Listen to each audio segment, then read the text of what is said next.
Today we will be learning Tiger in a Zoo. The poem Tiger in a Zoo, written by Leslie Norris. So first I will read the poem for you. He stalks in his vivid stripe the few steps of his cage on the pad of velvet quiet in his quiet rage. He should be lurking in the shadow, sliding through the long grass near the water hole where plump deer pass. He should be snarling around houses at the jungle's edge, boring his white fangs, his claws, terrorizing the village. But he is locked in a concrete cell, his strength behind the bars, stalking the length of the cage, ignoring visitors. He hears the last voice of at night of the patrolling car and stares with his brilliant eyes at the brilliant stars. Now, this is the poem. Now we will discuss the poem paragraph wise or stanza wise. So let's start. So we start with the first paragraph or first stanza. He walks in his vivid stripes a few steps of his cage on pads of velvet quiet in quiet rage.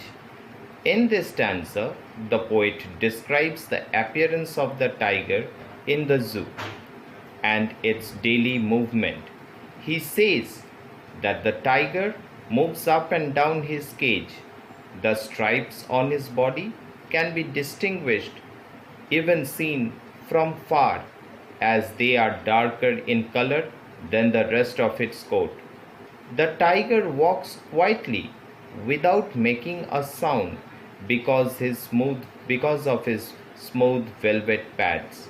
The tiger is able to walk only few steps because of the length of the cage, which is small. It covers that distance in a mere few steps only.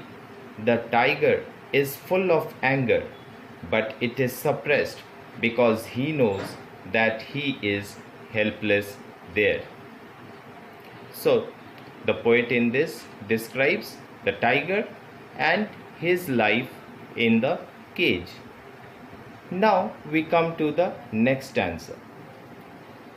And the next stanza says, he should be lurking in the shadow, sliding through the long grass near the water hole where plump deer pass.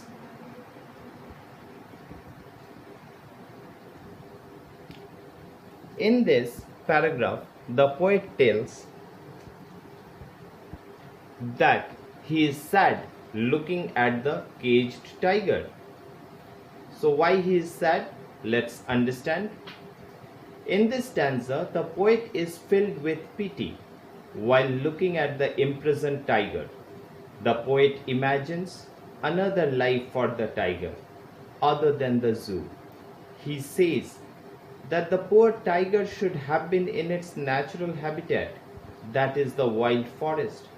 He says that under normal condition, this tiger would have been moving in darkness, not in clear daylights.